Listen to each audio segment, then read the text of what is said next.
నమో వెంకటేశాయ. విజయ బృంద కారణ వినయ బంధ ధారణ గోవింద గోవింద. సర్వసాహ్య కారణ సర్వవాహ్య వాహన గోవింద గోవింద. అలంత్వమేవాసి సాధనస్య బలంచిదేక ప్రతిమా హి భూమా నలంత్వదా పూరితలబ్ధసత్వం చలంచిరంచిత్కలయా కురుష్వ అని నిత్యశుద్ధ బుద్ధముక్త స్వభావుడైన శ్రీ వెంకటేశ్వర స్వామి వారిని భక్తిగా ప్రార్థించుకుంటూ శ్రీమద్భాగవత మహాగ్రంథం యొక్క అధ్యయన కార్యక్రమాన్ని ఈ చల్లని సాయంకాల వేళ మనం ప్రారంభించుకుందాము. ప్రారంభంలో యథాప్రకారం ప్రార్థనా శ్లోకాలను సంకల్పవాక్యాలను చదువుకుని ఈ కార్యక్రమానికి మంచి ఆరంభం చేసుకుందాం. ఓం నమో వెంకటేశాయ. శ్రీ గురు ప్రార్థనా. గురుర్బ్రహ్మా గురుర్విష్ణుః గురుర్దేవో మహేశ్వరః గురుః సాక్షాత్ పరం బ్రహ్మ తస్మై శ్రీ గురవే నమః. శ్రీనివాస ప్రార్థనా. శ్రీవరాహతదేశాయ శ్రీభూసంయుక్తదేహినే శ్రీనివాసాయ శుద్ధాయ భక్తానాం గతయే నమః. అథ సంకల్పః. శ్రీమదాదివరాహ క్షేత్రే విరాజమానస్య నిత్యశుద్ధ బుద్ధ ముక్త స్వభావస్య లీలాగృహీత విగ్రహస్య శ్రీ పద్మావతీ జానేః అనుగ్రహేణ అస్మాకం సర్వేషాం బుద్ధిశుద్ధ్యర్థం విద్యాభివృద్ధ్యర్థం భక్తి జ్ఞాన వైరాగ్యాది తదనుకూల సర్వసంపత్సమృద్ధ్యర్థం శ్రీ పరమేశ్వర ప్రీత్యర్థం శ్రీమద్భాగవత పాఠం కరిష్యామహే. అస్య శ్రీమద్భాగవత స్తోత్ర మహామంత్రస్య నారద ఋషిః బృహతి ఛందః శ్రీకృష్ణ పరమాత్మా దేవత బ్రహ్మ బీజం భక్తి శక్తి జ్ఞాన వైరాగ్యే కీలకం అస్మాకం శ్రీమద్భగవత్ ప్రసాద సిద్ధ్యర్థే పాఠే వినియోగః ధ్యానం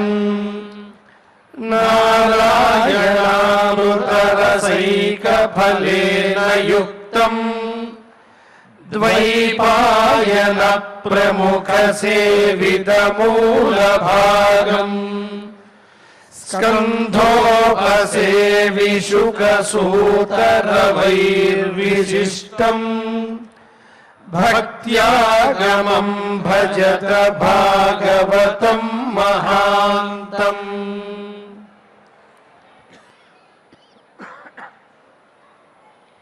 శ్రీ గురుభ్యో నమః. అర్జునుడు తాను పరమాత్మ ద్వారా పొందిన ఉపకారాలన్నిటినీ ఎకరువు పెట్టాడు.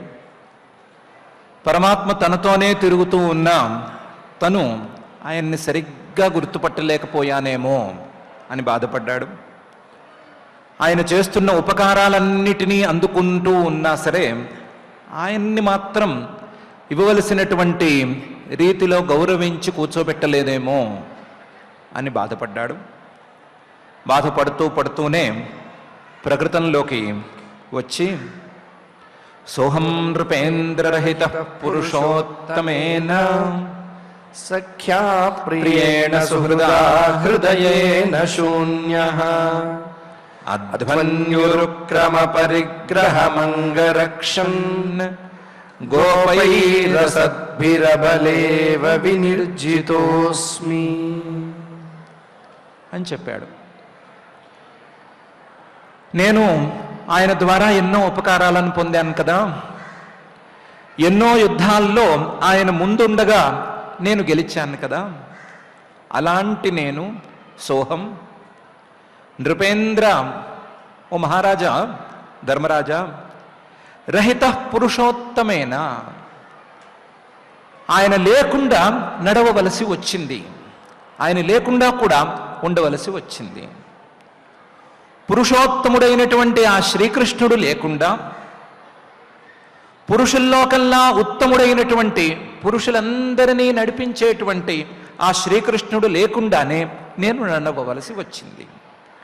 సోహం నృపేంద్ర రహిత పురుషోత్తమేన, ఆయన పురుషోత్తముడు మాత్రమే కాదు, సఖ్య అందరికీ స్నేహితుడు, నాకు మరింత స్నేహితుడు, ప్రియేణ అందరికీ ప్రియుడే, ఎవరికి వారికి వారి స్వాత్మస్వరూపం ప్రియమే కదా, అందరికీ ప్రియుడే, నాకు ఇంకా కూడా ఎక్కువ ప్రియుడు.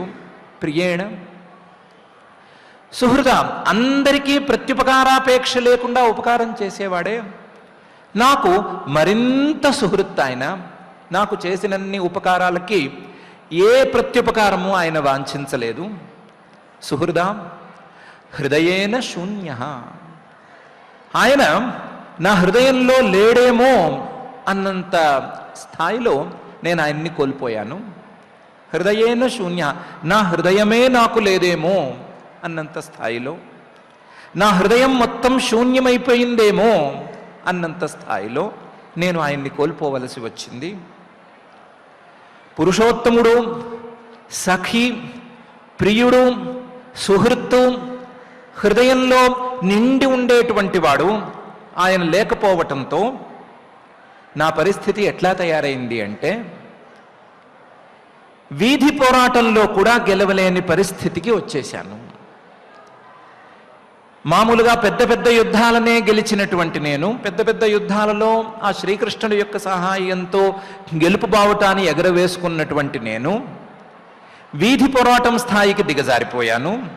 అధ్వని దారిలో ఉరుక్రమ పరిగ్రహం అంగరక్షన్, అంగా ఓ ధర్మరాజా, ఆయన ఖాళీ చేసేసిన తర్వాత ఈ లోకంలో ఆయన శరీరాన్ని ఆయన విడిచిపెట్టేసి వెళ్ళిపోయిన తర్వాత ఆయన అంతఃపురాన్ని రక్షించే పనిలో పడ్డాను నేను. ఆ అంతఃపురాన్ని రక్షించేటువంటి పనిలో వీధి పోరాటం ఒకటి ఏర్పడింది. ఉరుక్రమ పరిగ్రహం రక్షన్, వాళ్ళని రక్షించుకోవటంలో కొంత వీధి పోరాటం జరిగింది. ఆ వీధి పోరాటంలో అసద్భి గోపై అబలేవ వినిర్జితోస్మి, నేను ఓడిపోవలసి వచ్చింది.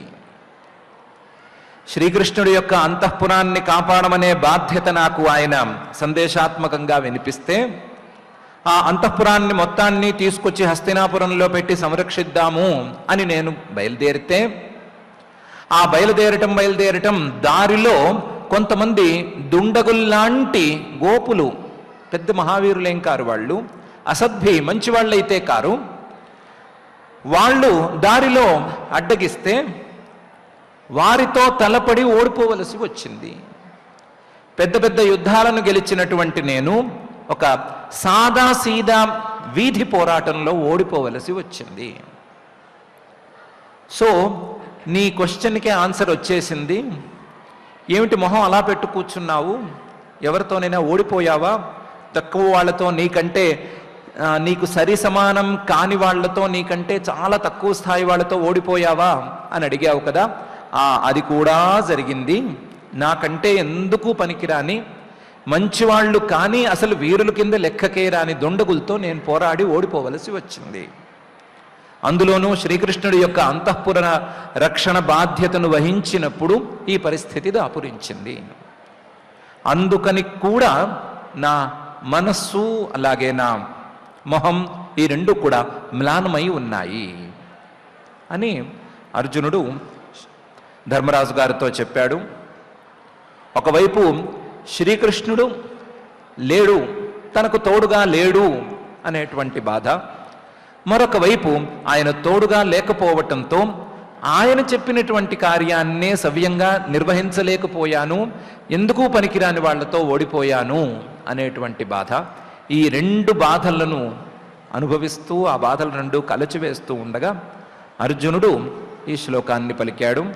సోహం నృపేంద్రరహిత పురుషోత్తమేన సఖ్యా ప్రియేణ సుహృదా హృదయేన శూన్య అధ్వన్యురుక్రమ పరిగ్రహమంగరక్షన్ గోపైరసద్భిరబలేవ వినిర్జితోస్మి.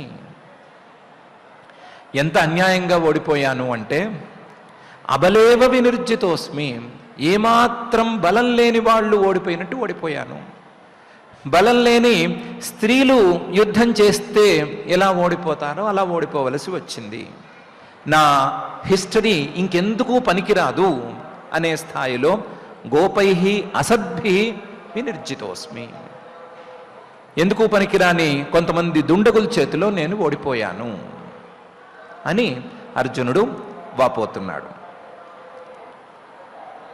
అదేం మాట అయ్యా, నువ్వేం సామాన్యుడివి కావు, శ్రీకృష్ణుడి తోడు లేకపోతే పోయింది, నువ్వేమి తక్కువ పరాక్రమం ఉన్నవాడివా, నువ్వేం పనికిరాని వాడివా, నీకేమైనా ఆయుధాలు లేవా, లేదా ఆయుధాలు వాడటం నీకేమైనా చేత కాదా, అన్నీ ఉన్నాయి కదా, ఏమీ లేకపోతే నీకుండేటువంటి గురి చూసి కొట్టే శక్తిని వాడుకుని ఒక గుండ్రాయి తీసుకునైనా కొట్టేయగలవు కదా, నువ్వు అంతటి సామర్థ్యం ఉన్నవాడివి, నువ్వు అసద్భి గోపై వినిర్జితోస్మి అంటావేమి, అసలు ఎందుకు ఓడిపోయావు, నువ్వు ఓడిపోవచ్చా అని అడిగితే దానికి సమాధానం చాలా చక్కగా చెప్తున్నాడు.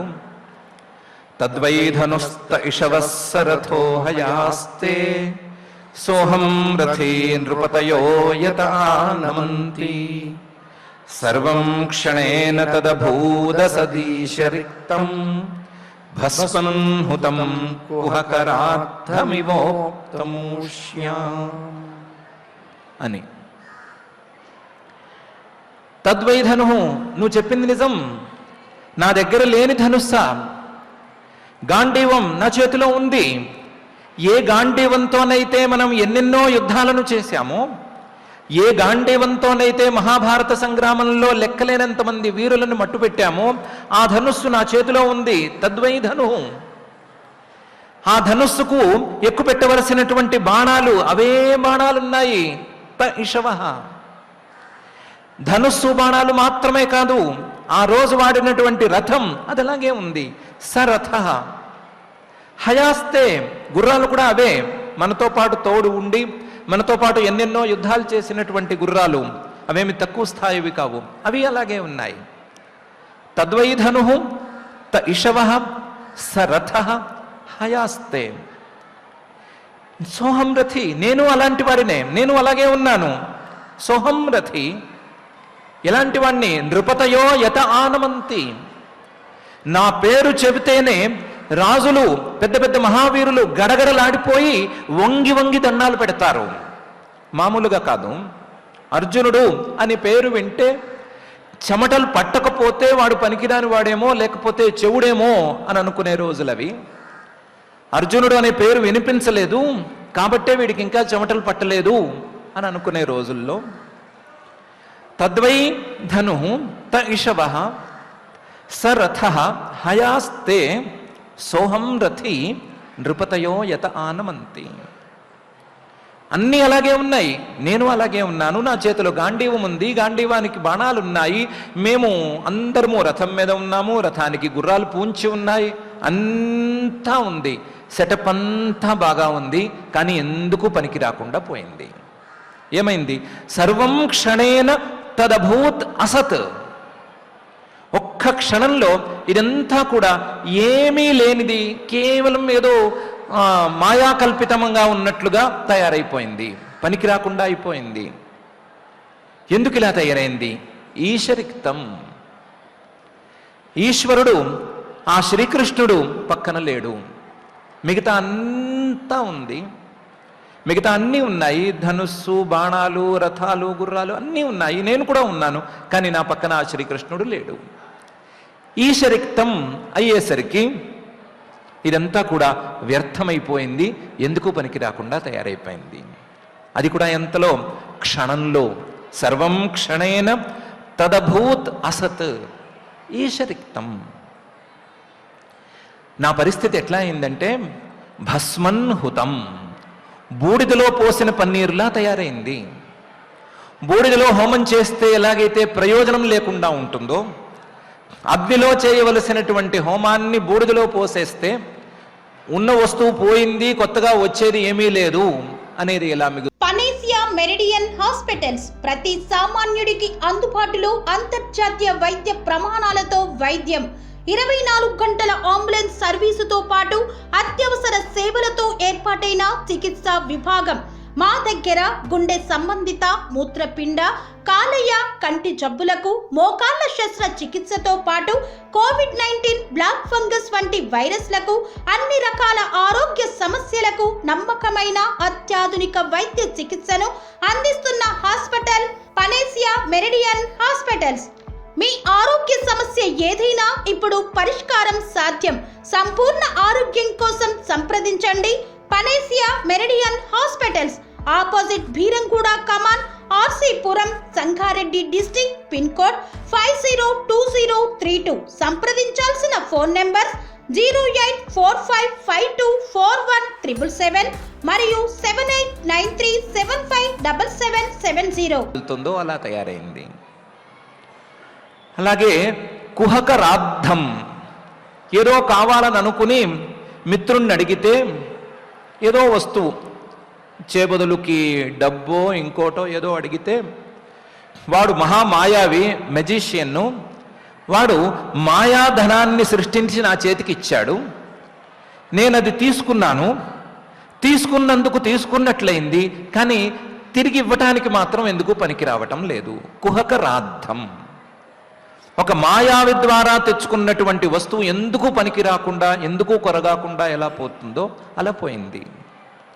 అలాగే ఉప్తం ఊష్యాం, చాలా కష్టపడి దున్ని చాళ్ళు చేసి విత్తనాలు నాటేసి నీళ్లు కూడా పారించిన తర్వాత ఎందుకు ఇది మొలకెత్తడం లేదు అని జాగ్రత్తగా ఆలోచిస్తే ఇంతసేపు చేసింది ఎడారి వ్యవసాయం అని తేలిన తర్వాత ఎలా ఉంటుందో అలా ఉంది. చాలా కష్టపడి చాళ్ళు కింద దున్ని పెట్టాము, దేన్ని? ఎడారిని. బాగా విత్తనాలు నాటాం, ఎక్కడ? ఎడారిలో. నీళ్లు పారించాం, ఎక్కడ? ఎడారిలో. ఏమిటి దానికి ఫలితం? ఎడారిలో చేసే వ్యవసాయానికి ఫలితం లేనట్లుగా నేను చేసిన ఏ ప్రయత్నానికి ఫలితం లేకపోయింది. ఎంత రెసిస్ట్ చేసినా సరే నేను వాళ్ళని గెలవలేకపోయాను. ఎంత రెసిస్ట్ చేసినా సరే బూడిదలో పోసిన పన్నీరే నా శ్రమ అయింది, కానీ నా శ్రమకు ఫలితం రాలేదు. నా దగ్గర లేని దాన్ని ఏదో నేను ఖర్చు పెడుతున్నట్టుంది, కానీ నాకున్న పరాక్రమాన్ని నేను వినియోగిస్తున్నట్లు అనిపించలేదు. నేను చేసినటువంటి ప్రయత్నం అంతా కూడా ఎడారి వ్యవసాయం వల్లే అనిపించింది, కానీ ఒక్క ప్రయత్నమైనా, ఒక్క బాణమైనా ఎవరినైనా తాకుతుందా అంటే తాకలేదు అనే పరిస్థితి ఏర్పడింది.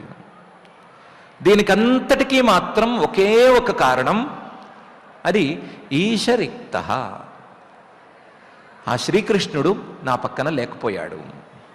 నా పక్కన లేకపోవటంతో నాకుండే సరంజామా మొత్తం వ్యర్థమైపోయింది. నాకుండే సరంజామా మొత్తం ఎడారిప్రాయంగా మారిపోయింది. ఒక ఫలితాన్ని ఇవ్వలేని దుస్థితికి నా సరంజామా తయారైపోయింది అని అర్జునుడు కారణం చెప్పాడు. తద్వైధను త ఇషవ స రథో హయాస్తే సోహం రథీ నృపతయో యత ఆనమంతి సర్వం క్షణేన తదభూత్ అసత్ ఈశరిక్తం భస్మన్హుతం కుహకరాద్ధం ఇవ ఉక్తమూష్యాం అని. పాపం అర్జునుడు చాలా క్లిష్టమైనటువంటి సందర్భాన్ని జీవితం మొత్తానికి ఎదుర్కొన్నాడు. ఈ సందర్భంలో శ్రీకృష్ణుడు అంతఃపురాన్ని సంరక్షించమని ఆయనకి సందేశం పంపిస్తే ఆ అంతఃపురాన్ని సంరక్షించడానికి వాళ్ళందరినీ బళ్ళ మీద ఎక్కించి హస్తినాపురానికి తీసుకొస్తూ ఉంటే దారి కాచిన దుండగులు కొంతమంది దాడి చేశారు. దాడి చేసినప్పుడు అర్జునుడు వాళ్ళని రెసిస్ట్ చేయలేకపోయాడు. ఇంత మహావీరుడు అర్జునుడి పేరు చెప్తేనే వాళ్ళు దారి కాచి కొట్టడానికి కూడా భయపడవలసినటువంటి స్థితిలో ఉండే మహాపరాక్రమవంతుడు కూడా వాళ్ళని ఏమీ చేయలేకపోయాడు. ఆయన గాంధీవం మరొకసారి కిందకి జారి పడిపోయింది. గాంధీవం జారి పడిపోయిన తర్వాత దాన్ని ఎత్తి పట్టుకోమని చెప్పగలిగిన వాళ్ళు ఎవరూ లేకపోయారు. తోడుగా ఉండే అసలు నీడ లేకపోయింది. దాంతో ఆయన చాలా ఇబ్బంది పడ్డాడు. చివరికి ఆయుధాలేవి ప్రయోగించలేక రథం నుంచి కిందకి దూకి కింద దొరికే గులకరాళ్లను మాత్రం గట్టిగా గురి చూసి వాళ్ళ మీదకి వేసిరి కొట్టాడు. దాంతో వాళ్ళు దోచుకున్నంత దోచుకుని తీసుకెళ్ళినంత మందిని తీసుకువెళ్ళి మిగిలిన వాళ్లతో కష్టపడి హస్తినాపురానికి చేరాడు. చాలా సంక్లిష్టమైనటువంటి పరిస్థితుల్లో అర్జునుడున్నాడు. తన సంక్లిష్టతను, తన ఈశరిక్తతను ఈ శ్లోకంలో, ఈ 2 శ్లోకాలలో చెప్పుకుంటూ వస్తున్నాడు. అయితే ఈ 2 శ్లోకాలు మనకేం వర్తిస్తాయి? అర్జునుడు అనేటువంటి ఒక వ్యక్తి శ్రీకృష్ణుడితో కలిసి ఎన్నో యుద్ధాలు చేశాడు. ఎన్నో రకాలుగా వాళ్ళిద్దరూ కలిసి పనులు చేసుకున్నారు. ఆ శ్రీకృష్ణుడు అనే శరీరం కనుమరుగైపోయిన తర్వాత అర్జునుడు ఇబ్బంది పడ్డాడు. దీని ద్వారా మనకు ఒరిగేది ఏముంటుంది? మనకి ఇంత అందంగా ఈ 2 శ్లోకాలు చెప్పటంలో ఆంతర్యం ఏముంటుంది అని జాగ్రత్తగా ఆలోచించుకుంటే, మనం నిన్నటి రోజున అనుకున్నాం కదా, హృదయంలో ఉండేటువంటి ఈశ్వరుణ్ణి కనిపెట్టాలి. ఈశ్వరుణ్ణి కనిపెట్టి ఆయన్ని పట్టుకుని ఆయన ద్వారా అందుకోవలసిన ఫలితాన్ని అందుకోవాలి అని అనుకున్నాం కదా. ఆయన్ని కనిపెట్టడం ఎట్లా అనటానికి చిన్న సూచనలని ఈ 2 శ్లోకాలలో వ్యాస మహర్షి గారు కానీ లేదా అర్జునుడు కానీ ఉంచారు అని చెప్పుకోవచ్చు. ఆ ఈశ్వరుణ్ణి కనిపెట్టడానికి, హృదయంలో ఈశ్వరుడు ఉన్నాడు అనే విషయాన్ని కనిపెట్టడానికి ఈ శరీరంలో ఉండేటువంటి ప్రతి ఇంద్రియము, ప్రతి పనిచేసే అవయవము, ప్రతి పనిచేసేటువంటి కణము కూడా చిహ్నమే. ఈ శరీరంలో ఉండేటువంటి ఒక్కొక్క అవయవము, ఒక్కొక్క అంగము, ఒక్కొక్క ఇంద్రియము, ఒక్కొక్క కణము కూడా పనిచేస్తున్నట్లుగా, తమంతట తాము పనిచేస్తున్నట్లుగా అనిపిస్తున్నాయి కదా. కానీ ఇవి పని చేయని రోజు కూడా ఒకటి ఉంది కదా. ఇవి పనిచేసే రోజుకి పని చేయని రోజుకి తేడా ఏంటి? ఇవి ఎప్పుడు పనిచేస్తున్నాయి, ఎప్పుడు పనిచేయటం లేదు అనేటువంటి ఆలోచన సరి అయిన రీతిలో గనక చేసుకున్నట్లయితే, ఎంతవరకు అయితే హృదయంలో ఉండేటువంటి ఆ ఈశ్వరుడి యొక్క అనుగ్రహం ఈ అవయవాల మీద, ఈ ఇంద్రియాల మీద నిలబడి ఉంటోందో అంతవరకు ఇవన్నీ సక్రమంగా పనిచేస్తున్నాయి. ఆ ఈశ్వరుడి యొక్క అనుగ్రహం గనక వీటి మీద పని చేయకపోతే, ఆ ఈశ్వరుడు గనక ఈ అవయవాల మీద, ఈ ఇంద్రియాల మీద గనక అనుగ్రహాన్ని ప్రసరింపజేయకపోయినట్లయితే ఇవి వాటి పనిని అవి మానేస్తున్నాయి. మూకుమ్మడిగా మానేసే సందర్భము ఒకటి ఉంది, ఒక్కొక్కటిగా మానేసేటువంటి సందర్భాలు కూడా విడివిడిగా ఉన్నాయి. ఈ ఇంద్రియాలు, లోపల ఉండేటువంటి అవయవాలు పని చేయటానికి, పని చేయకపోవటానికి, ఇవి బలంగా ఉండటానికి, బలంగా లేకపోవటానికి అసలు కారణం లోపల ఉండేటువంటి ఆ ఈశ్వరుడు. దాన్నే చక్షుషశ్చక్షు అతిముచ్య ధీరా ప్రేత్యాస్మాల్ లోకాదమృతా భవంతి అనేలాంటి ఉపనిషద్వాక్యాలు బోధిస్తున్నాయి. ఆ పరమాత్మ చక్షుషశ్చక్షు, చక్షుస్సుకి చూసే శక్తిని ప్రసాదించేటువంటి వాడు. చక్షుస్సు కాదు, ఏ ఇంద్రియాన్ని తీసుకున్నా, ఏ అవయవాన్ని తీసుకున్నా ఆయా అవయవాలు ఆయా ఇంద్రియాలు పనిచేయటానికి కావలసినటువంటి శక్తిని ప్రసాదించేటువంటి వాడు. ఆ బలాన్ని ఆ శక్తిని ప్రసాదించేటువంటి ఆ పరమాత్మ అనుగ్రహిస్తున్నంతసేపు ఇవన్నీ పనిచేస్తాయి, యథావిధిగా పనిచేస్తాయి.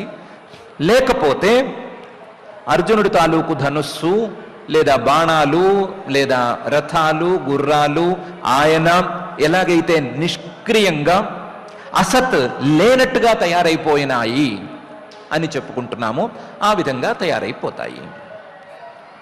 కాబట్టి ఈ శరీరంలో జరిగేటువంటి ప్రతి క్రియకి కావలసినటువంటి బలాన్ని ఇచ్చేవాడు ఆ ఈశ్వరుడు అని కనిపెట్టుకోవలసి రావటం అనేది ఈ 2 శ్లోకాలలో ఉండేటువంటి సూచనప్రాయమైనటువంటి విషయం అని గనక ఆలోచించుకుంటే దీన్ని ప్రత్యేకించి ఇక్కడ ఎందుకు మనకు చెప్తున్నారు అనే విషయం తెలుస్తుంది.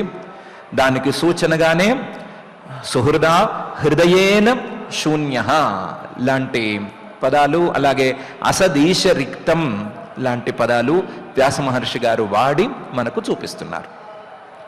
కాబట్టి ఈశ్వరుణ్ణి శరీరంలో పట్టుకోవటం, ఆ పట్టుకోవటం కూడా శరీరాన్ని నడిపించేటువంటి శక్తిగా ఆయన్ని కనిపెట్టుకోవటం అనేది విధి. అలా గనక విధిని పాటించకపోతే మనము ఎప్పటికైనా సరే అర్జునుడిలాగా నాతోనే కూడా ఉండేటువంటి పరమాత్మను నేను పట్టుకోలేకపోయాను అనేటువంటి బాధను అనుభవించవలసి వస్తుంది అనే విషయాన్ని సూచిస్తున్నారు.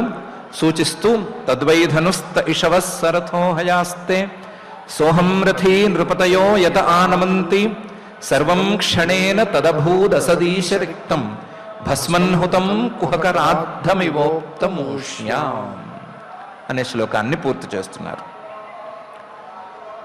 అర్జునుడు వివరాలను చెబుతూ కాస్త తెప్పరిల్లి రాజంస్త్వయానుపృష్టానాం సుహృదాన్న సుహృత్పరే విప్రశాప విమూఢానాం నిఘ్నతాం ముష్టిభిర్మిథః మారుణీం మదిరాం పీత్వా మదోన్మథిత చేతసాం అజానతామివోన్యోన్యం చతుఃపంచావశేషితాః అని ధర్మరాజు గారు అడిగినటువంటి మరొక ప్రశ్నకు 2 శ్లోకాలలో సమాధానం చెప్పాడు. ధర్మరాజు గారు నువ్వు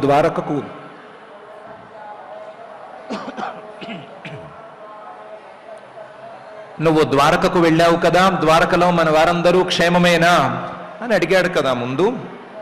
దానికి సమాధానం చెప్తున్నాడు, క్షేమమా నా మొహమా రాజన్, ఓ మహారాజా, త్వయా అనుపృష్టానాం, నువ్వు చాలా మందిని బాగున్నారా అని అడిగావు, పేరునా కొంతమందిని అడిగావు, అందరూ కలిసి బాగున్నారా అని కూడా అడిగావు.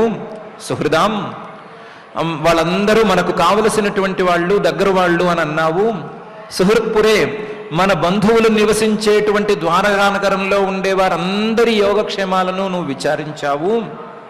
కానీ వాళ్ళ పరిస్థితి ఎట్లా ఉంది అంటే విప్రశాప విమూఢానాం, వాళ్ళు అనవసరంగా బ్రాహ్మణ శాపాన్ని నెత్తినెత్తుకుని దూర్వాస మహర్షి గారి శాపంతో తలపోక్కుని దాదాపు నాశనమైపోయారు.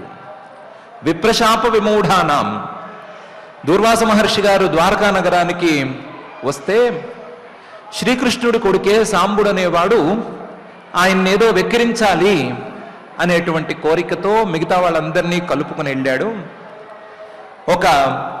వాళ్ళలో ఒకడికి ఎవరికో వేషం వేశారు, గర్భిణిలాగా వేషం వేశారు.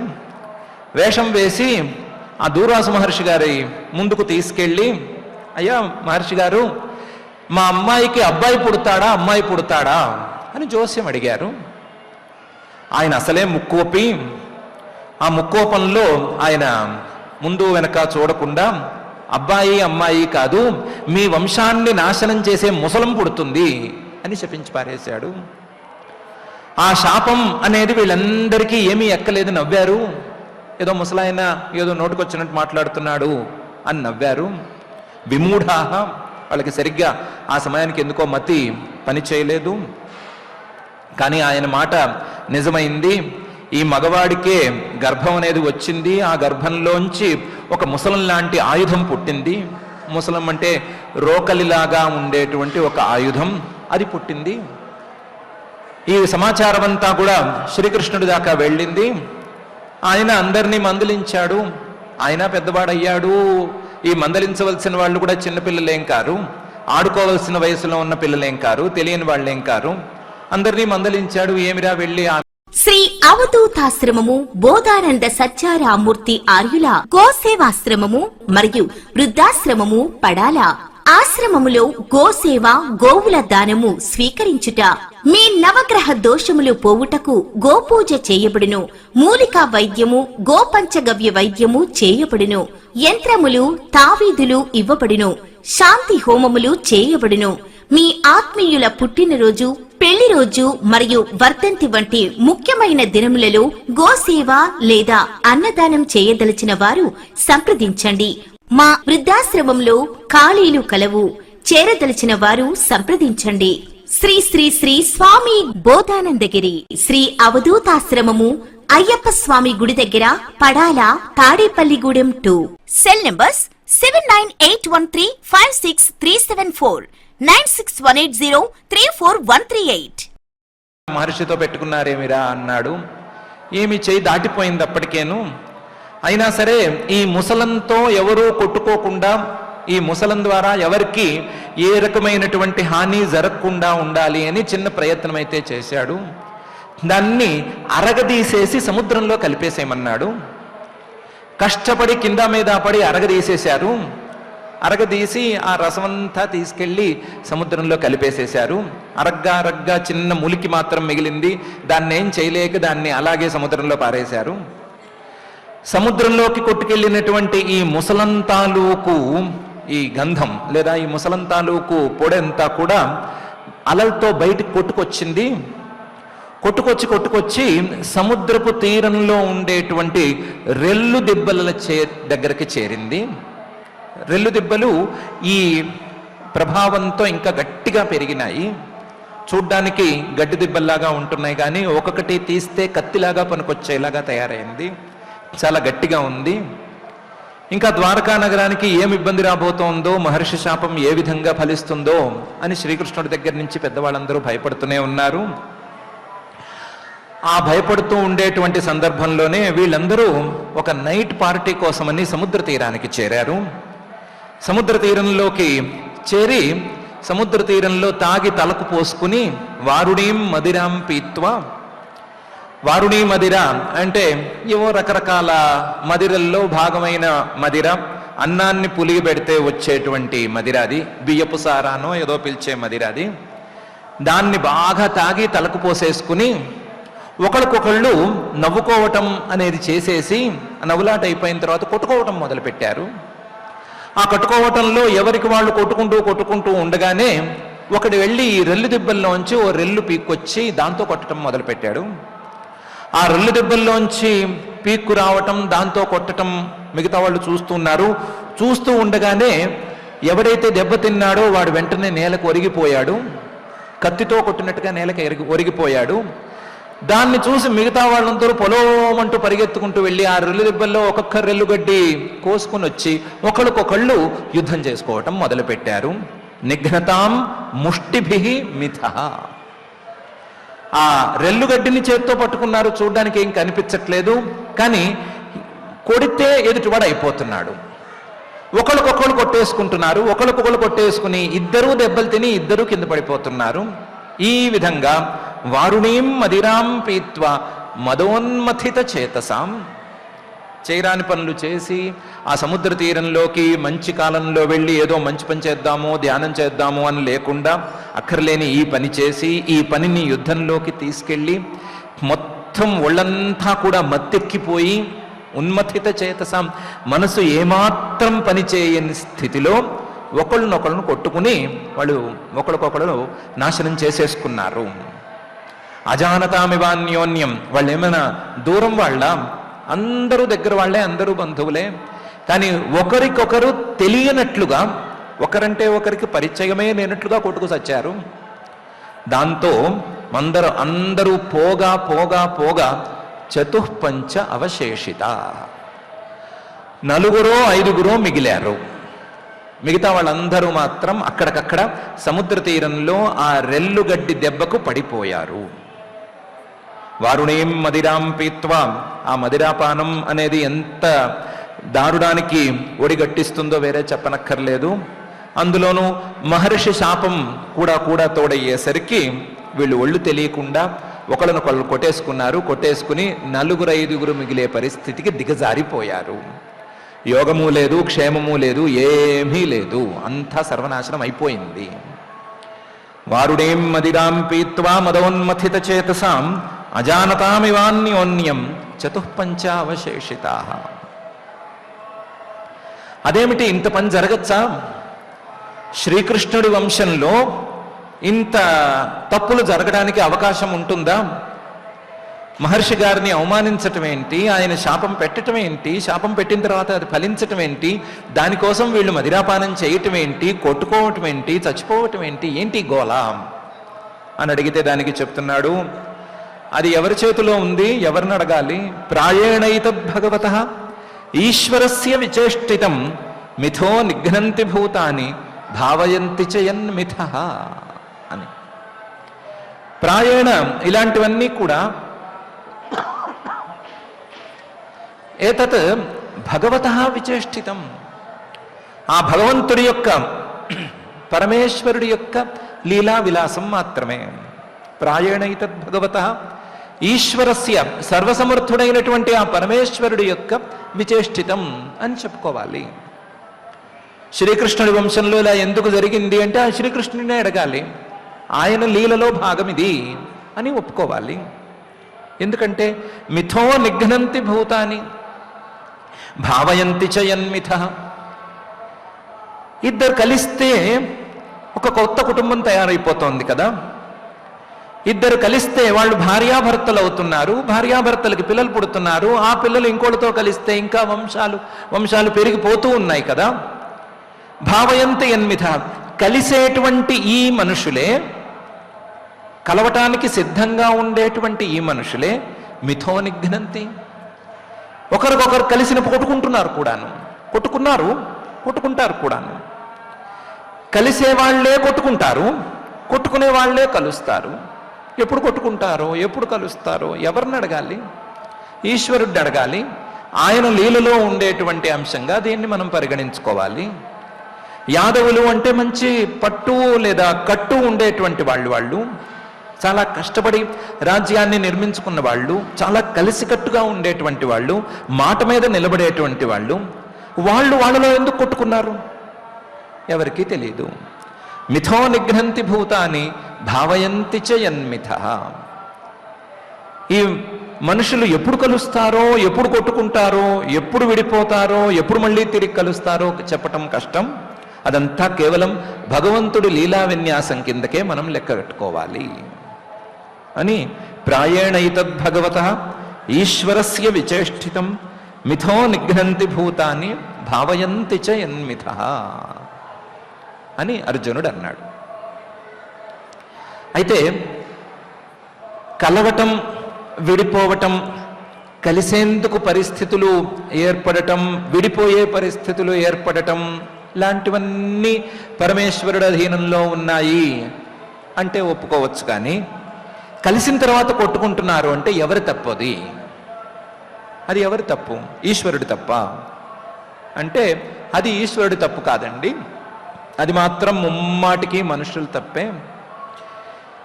మనుషులు కొన్ని సందర్భాల్లో మేము మనుషులమని మర్చిపోయి మృగాల్లా ప్రవర్తిస్తారు. జలౌకసాం జలే యద్వత్ మహాంతోదంత్యనీయసః దుర్బలాన్ బలినో రాజన్ మహాంతో బలినో మిథః. కొన్నిసార్లు మృగాల కంటే కూడా జలచరాల్లాగా, చేపల్లాగా, కొంచెం తెలివి చాలా తక్కువ స్థాయిలో ఉండేటువంటి జీవుల్లాగా మనుషులు ప్రవర్తిస్తారు. చేపలకి పేరుంది. జలౌకసాం నీటిలో నివసించేటువంటి చేపలు, జలే నీటిలో ఉంటూ వాటితోనే ఉండేటువంటి మిగతా చేపల్ని మింగాలని ప్రయత్నం చేస్తూ ఉంటాయి. యద్వత్ మహాంతః అదంతి అనీయసః. ఈ పెద్ద చేపలు చిన్న చేపల్ని తినాలి అనేటువంటి ప్రయత్నంలో నిరంతరం ఉంటాయి. పెద్ద చేపలు చిన్న చేపలని మింగటానికే పూనుకుంటూ ఉంటాయి, చిన్న చేపలు రక్షించుకోవటానికి తహతహలాడుతూ ఉంటాయి. కానీ ఈ చిన్న చేపలు మళ్ళీ తమకంటే చిన్న చేపలు దొరికితే మింగేద్దామని చూస్తాయి. బలవంతులు బలహీనుణ్ణి మింగేద్దాము అనేటువంటి ప్రయత్నం చేపల్లో చాలా కనిపిస్తుంది. కానీ మనుషుల్లో కూడా ఇదే లక్షణం కనిపిస్తోంది. దుర్బలాన్ బలినో రాజన్ మహాంతో బలినో మిథః. కాస్తంత దుర్బలంగా ఉంటే, బలహీనుడిగా కనిపిస్తే బలహీనుణ్ణి బలవంతుడు మింగేద్దామని అనుకుంటున్నాడు. ఇద్దరూ సమాన బలంగా ఉన్నట్లయితే గనక చూసుకుందాము, పోరాడదాము, వాడు లొంగితే గనక వాడిని మింగేద్దాము అని బలవంతుణ్ణి మింగటానికి కూడా ఈ బలవంతుడైనటువంటి వాడు ప్రయత్నిస్తున్నాడు. ఒకరికొకరు మింగటానికి ప్రయత్నం చేస్తూ ఆ ప్రయత్నంలో కొట్టుకోవటాన్ని ప్రదర్శిస్తున్నారు. మనుషుల లక్షణం అది. అందరూ కలిసిమెలిసి ఉండండి అంటే కలిసిమెలిసి ఉండటం చేతకాక చేపల్లాగా మిగతా మృగాల్లాగా బలం ఉంటే బలహీనుడి మీద ప్రదర్శించేటువంటి లక్షణాన్ని ప్రదర్శిస్తున్నారు. ఇది ఎవరి తప్పు అంటే మనిషి తప్పు అనే చెప్పుకోవాలి.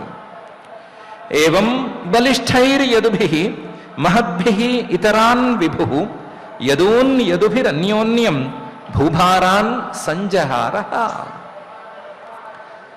ప్రస్తుతం యదు వంశంలో పుట్టినటువంటి మహావీరుల పరిస్థితి కూడా ఇంతకు మించి తక్కువేమీ లేదు. వాళ్ళు ఇలాగే ఉన్నారు.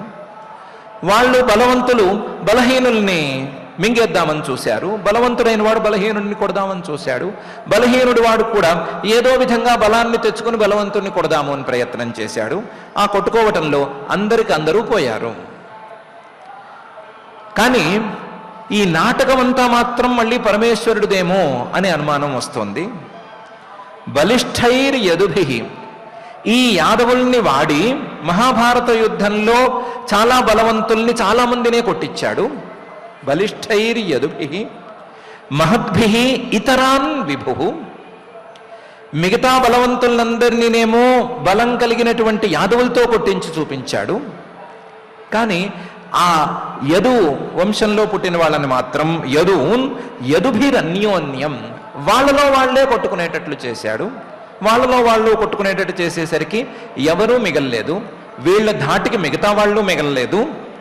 వీళ్ళు ఒకళ్ళ మీద ఒకళ్ళు పడేసరికి వీళ్ళలో కూడా ఎవరూ మిగలలేదు అనే పరిస్థితి ఏర్పడిపోయింది. యదుభిరన్యోన్యం.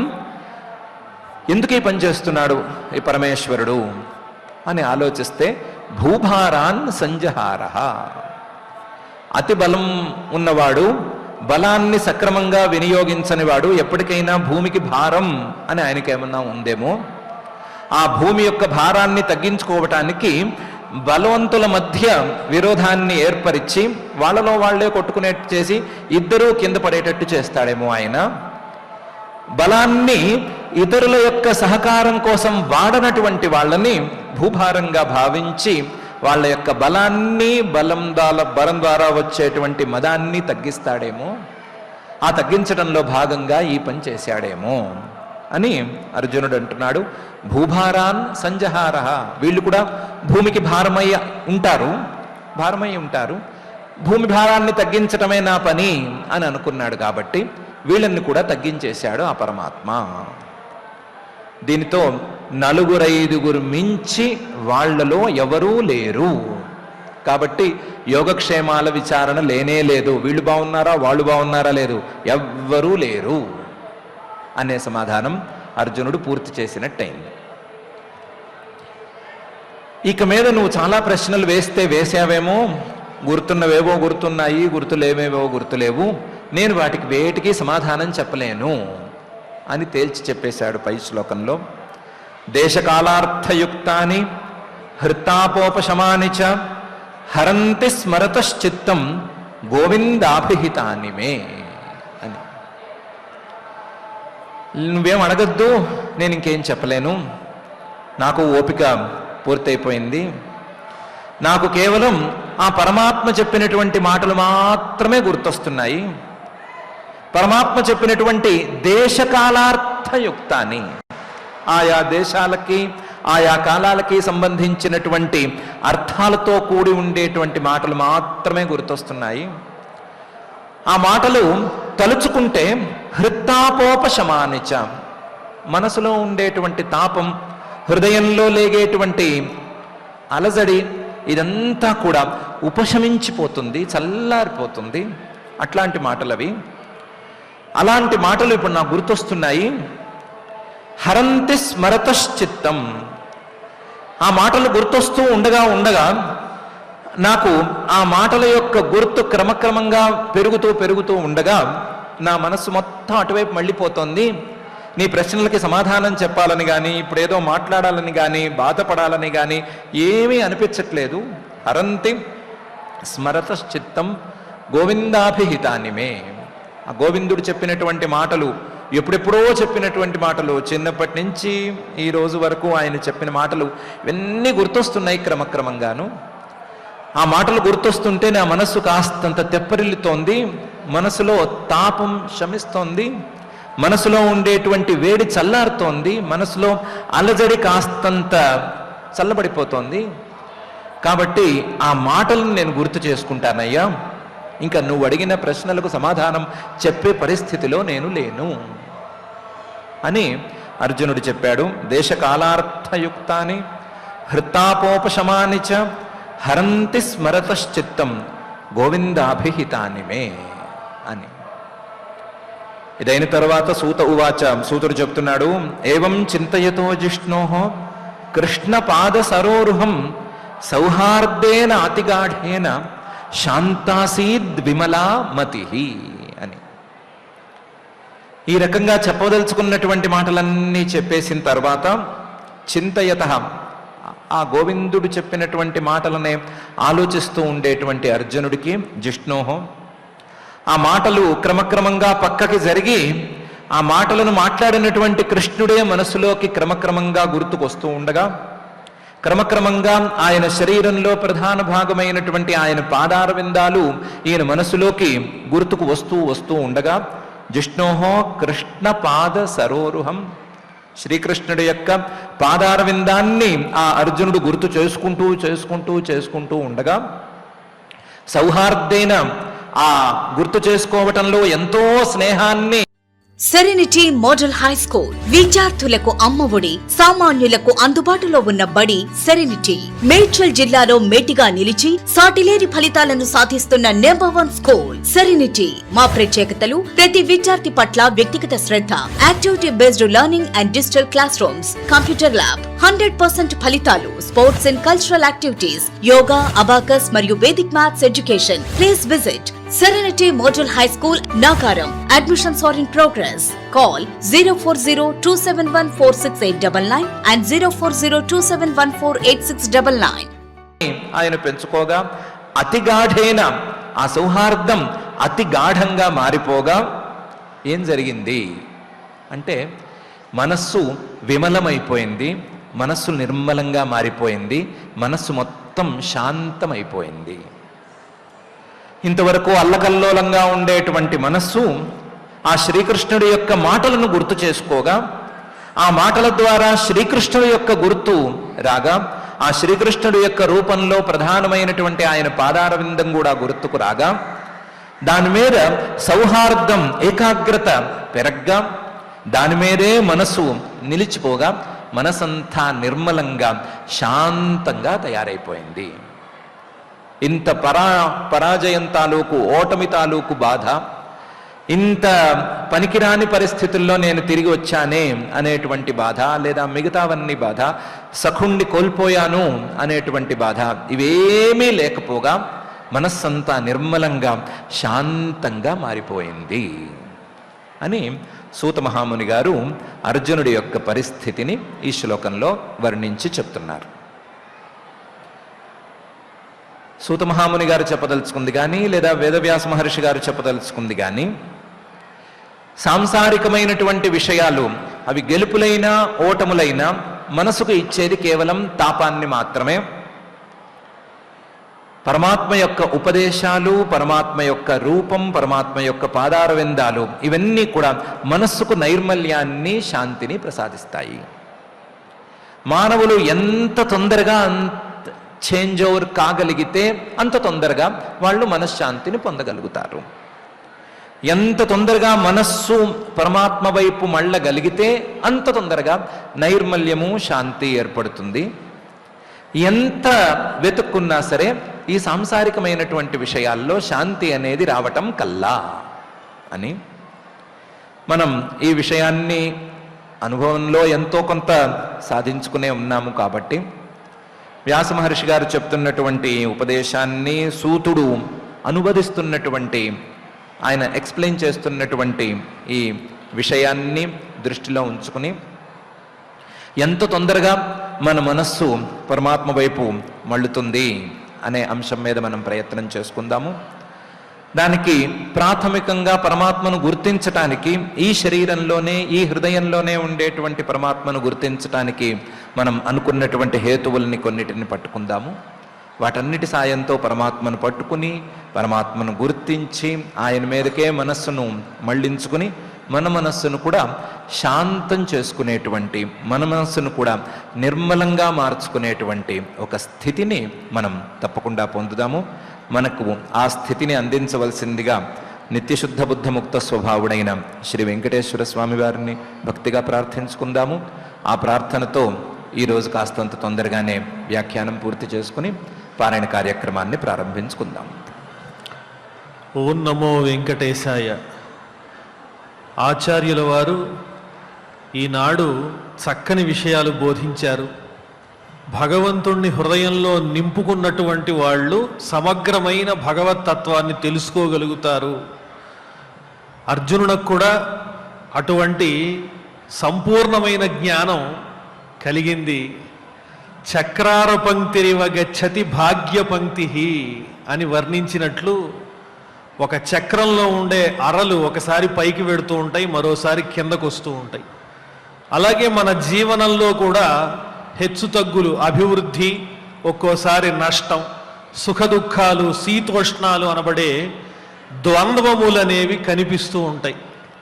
ఇవన్నీ భగవల్లీల అని తెలుసుకున్నటువంటి వాళ్లకు ఎటువంటి సమస్య లేదు, అంతా భగవన్మయంగానే కనిపిస్తుంది. లేకపోతే అర్జునుడు అధిరోహించిన రథం అదే. ఆ తేరు ఆ రథికుండున్ ఆహయములు, ఆ అస్త్రాసనంబు ఆ శరవ్రాతంబు అన్యులం తొల్లి చంపును, తుదిన్ వ్యర్థంబులైపోయే మచ్చేతో ధీషుడు చక్రిలేమి, భసిత క్షిప్తాద్య మాయా విమాయాతంత్ర ఊషర భూమి బీజముల మర్యాదన్ నిమేషంబునన్. సంస్కృత మూలంలో ఉన్నటువంటి విషయానికి ఏమాత్రమో భిన్నం కాకుండా అద్భుతమైనటువంటి పద్యం పోతన గారు ఇక్కడ రచించారు. అదే రథం భీష్మద్రోణాది మహానుభావులందరూ తీవ్రమైనటువంటి శస్త్రాస్త్రములు ప్రయోగిస్తే వాటికి కూడా ఏమాత్రము వెనుదీయనటువంటి రథము. మరి అదే సవ్యసాచి అర్జునుడు, కానీ పరిస్థితి మారిపోయింది. ఎంత గొప్పవాళ్ళైనా జీవితంలో హెచ్చు తగ్గులు అనుభవించవలసిందే. కష్టం వచ్చినా భగవల్లీల, సుఖమైనా భగవల్లీల. హృదయం ఎప్పుడు భగవన్మయంగా ఉంచుకోవటమే మనం చేయవలసింది. ఎప్పుడైతే భగవంతుణ్ణి కీర్తిస్తామో హృదయంలో ఉండే తాపం పోతుంది. శ్రీకృష్ణుని గొప్పతనాన్ని వర్ణించంగానే అర్జునుని హృదయంలో తాపం కూడా పోయింది. అదే విషయాన్ని నాడు ఆచార్యుల వారు ఎంతో అద్భుతంగా మనకు వర్ణించి చెప్పారు. ఆ విషయాలు స్మరించుకుంటూ ఇప్పుడు మనం 15వ అధ్యాయం ప్రథమ స్కంధంలో 20వ శ్లోకం నుంచి పారాయణ ప్రారంభించుకుంటున్నాం. సోహం నృపేంద్ర రహిత పురుషోత్తమేన, సోహం నృపేంద్ర రహిత పురుషోత్తమేన, సఖ్యా ప్రియేణ సుహృదా హృదయేన శూన్యః, సఖ్యా ప్రియేణ సుహృదా హృదయేన శూన్యః, అధ్వన్యురుక్రమ పరిగ్రహమంగరక్షన్, అధ్వన్యురుక్రమ పరిగ్రహమంగరక్షన్ గోపైరసద్భిరబలేవ వినిర్జితోస్మి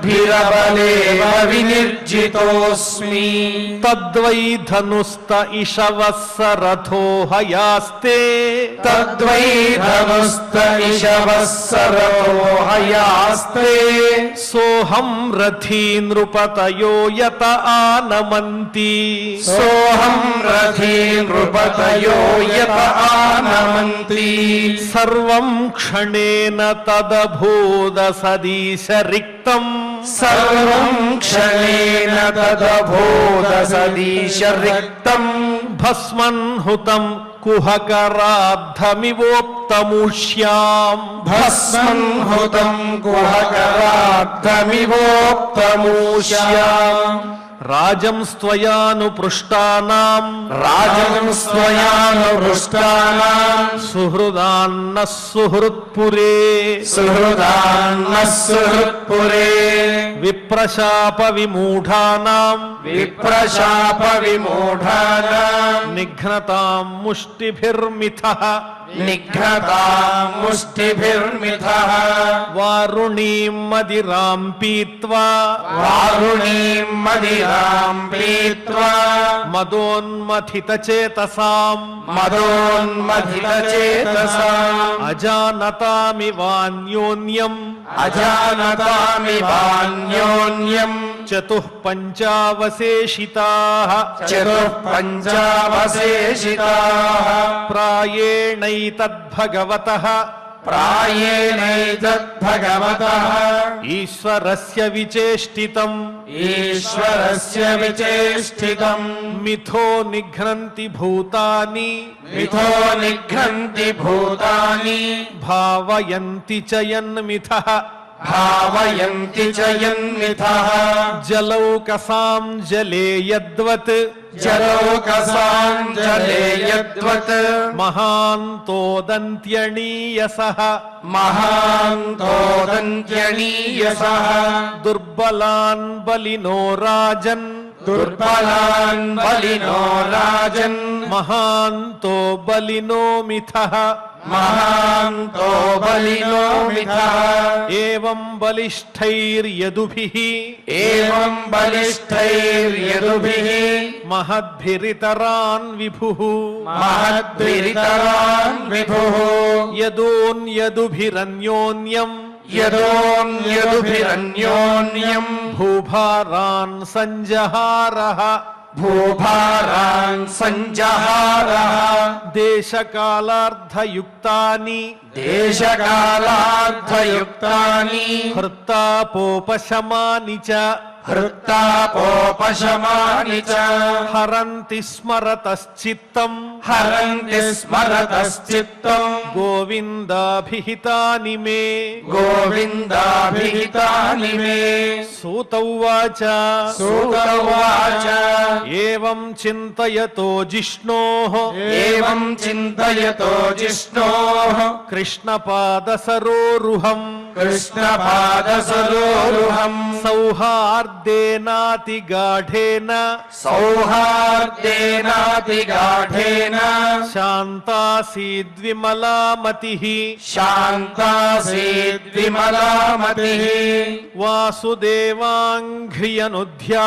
పరిబృంహితరంహస వాసుదేవాంఘ్రియనుధ్యాన పరిబృంహితరంహస భక్త్యా నిర్మథితాశేష కషాయధిషణోర్జున భక్త్యా నిర్మిథితాశేష కషాయధిషణోర్జునః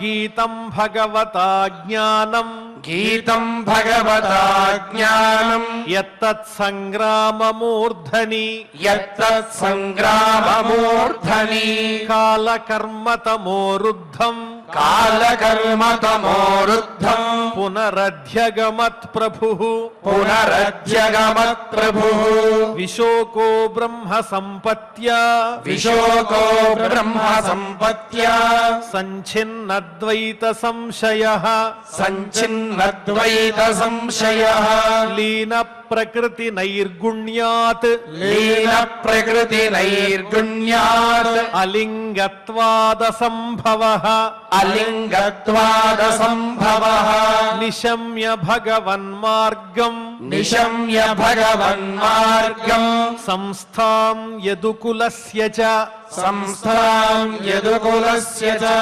స్వపథాయ మతిం చక్రే స్వపథాయ మతిం చక్రే నిభృతాత్మా యుధిష్ఠిరః నిభృతాత్మా యుధిష్ఠిరః పృథాప్యనుసృత్య ధనంజయోదితం పృథాప్యనుసృత్య ధనంజయోనిదం నాశం యదూనాం భగవద్గతిం చ తాం నాశం యదూనాం భగవద్గతిం చ తాం ఏకాంత భక్త్యా భగవత్యధోక్షజే ఏకాంత భక్త్యా భగవత్యధోక్షజే నివేశితాత్మో పరరామ సంస్ృతేః నివేశితాత్మో పరరామ సంస్రుతేః యయా హరద్భువో భారం యయా హరద్భువో భారం తాంతనుం విజహావజః తాంతనం విజహావజః కంటకం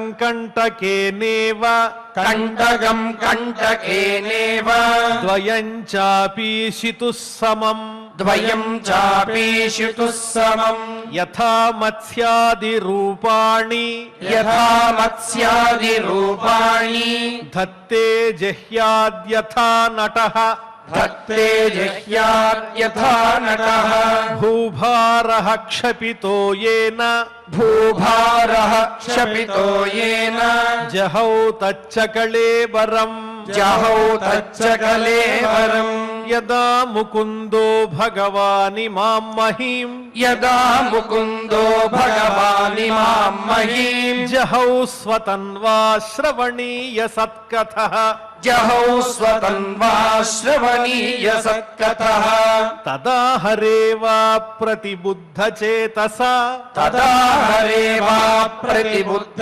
చేతసాం చేతసాం చేతసాం అధర్మ హేతు కలిరన్వర్తత అధర్మ హేతు కలిరంవర్తత ఇది శ్రీమద్భాగవతే ఇది శ్రీమద్భాగవతే పారమహంస్యాం సంహితాయాం పారమహంస్యాం సంహితాయాం ప్రథమస్కంధే ప్రథమస్కంధే పంచదశాధ్యాయే శ్లోకాః పంచదశాధ్యాయే శ్లోకాః. ఓం నమో వెంకటేశాయ. మన సారథి మన సచివుడు మన వీయము మన సఖుండు మన బాంధవుడు మన విభుడు గురుడు దేవర మనలను దిగనాడి చెన్నియే మనుజాధీశ అనేటువంటి అద్భుతమైనటువంటి ఆ పరమాత్మ మనతో ఉన్నా లేకున్నా కూడా మనమెప్పుడూ కూడా మన మనస్సులో ఉన్నటువంటి పరమాత్మ గురించి తెలుసుకునే ప్రయత్నం చేయాలి అనేటువంటి తత్వబోధ ఏదైతే ఉందో దానిని అత్యంత అల్పజ్ఞానికి కూడా అర్థమయ్యే విధంగా ఆచార్యముఖంగా ఇది మొదటిసారి కాదు, అనేక మార్లు మనం తెలుసుకుంటూనే ఉన్నాం. అటువంటి భావనని మనస్సులో నింపుకొని మనస్సు నిండా ఆ భగవంతునికే చోటిచ్చేటువంటి అవకాశాన్ని మనకి కల్పించమని మరొక్క మారు ఆ దేవదేవుని మనందరం కూడా వేడుకుంటూ ఇప్పుడు అన్నమాచార్య ప్రాజెక్ట్ కళాకారులు శ్రీ సరస్వతీ ప్రసాద్ గారు నీ నామమే మాకు నిధియు నిధానము అనేటువంటి అద్భుత సంకీర్తనను ఆలపించడానికి సన్నద్ధంగా సంసిద్ధంగా ఉన్నారు. మనందరం ఆ కీర్తనను ఆలకిద్దాం, ఆనందిద్దాం, స్వామి సేవలో తరిద్దాం. ఓం నమో వెంకటేశాయ.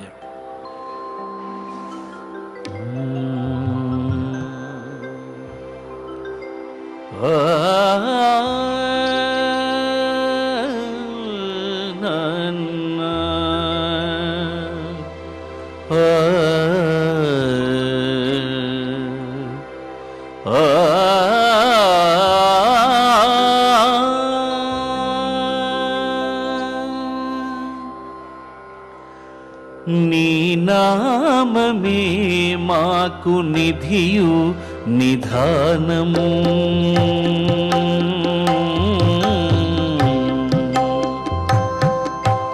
నీ నామమే మాకు నిధియు నిధానము.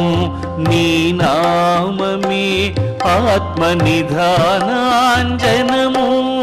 నీ నామమే మాకు నిధియు నిధానము. నీ నామమే ఆత్మ నిధానాంజనము. నీ నామమే మాకు నిధియు నిధానము.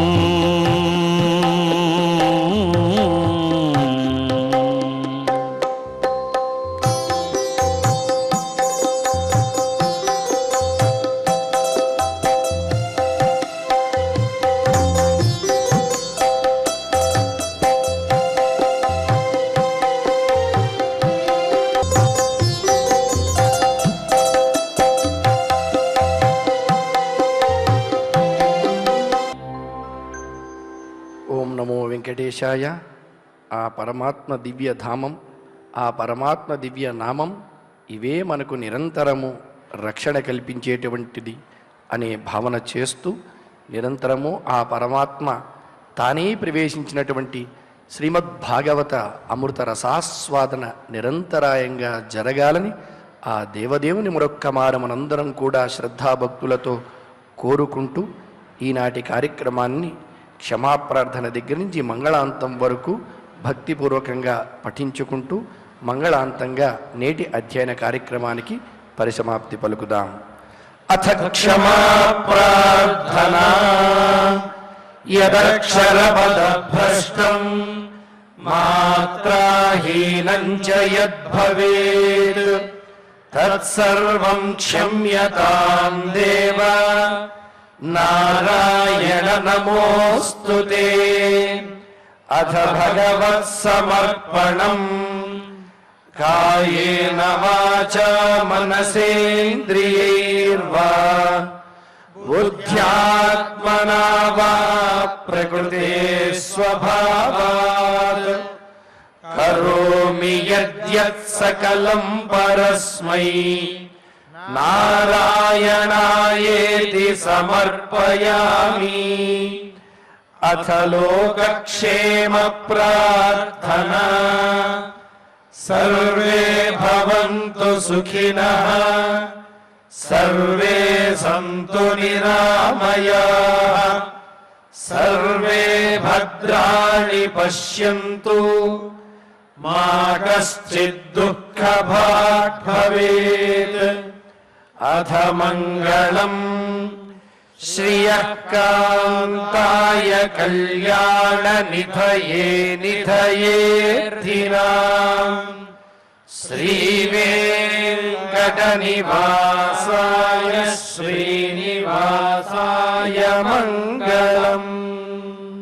అనురాగానికి అమ్మ ఆదర్శం, ఆరోగ్యానికి Sri Sai homeo stores and clinic. అనుభవం, అర్హత, అంకిత భావం కల డాక్టర్లచే చికిత్స. అన్ని రకాల ఆరోగ్య సమస్యలకు నమ్మకమైన ఎంపిక Sri Sai homeo stores and clinic. Diabetes, కీళ్ల నొప్పులు, సయాటికా, వెన్నుముక సమస్యలు, థైరాయిడ్, నిద్రలేమి, మానసిక సమస్యలు, ఋతు సమస్యలు, అన్ని రకాల దీర్ఘకాలిక వ్యాధులకు ప్రత్యేక హోమియో వైద్యం. అందరికీ అందుబాటులో అంతర్జాతీయ హోమియో వైద్యం Shri Sai homeo stores and clinic. మీ ఆరోగ్య సమస్య ఏదైనా ఇప్పుడు పరిష్కారం సాధ్యం.